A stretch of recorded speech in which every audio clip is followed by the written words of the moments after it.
To use a vanilla gift card on Amazon, you need to add it to your Amazon account. First, make sure you have a vanilla Visa gift card with a sufficient balance to cover your purchase. Next, log into your Amazon account and navigate to the Payment Options section. Click on Add a Payment Method and select Credit or Debit Card. Enter the gift card information, including the card number, expiration date, and security code. The security code is a 3-digit number located on the back of the card. After entering the gift card details, click on Add Card to save the information. Once the gift card is added, you can use it to make purchases on Amazon. During checkout, select the gift card as your payment method.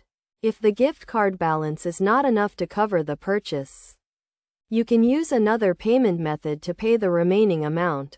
It is essential to keep track of your gift card balance to avoid any issues during checkout.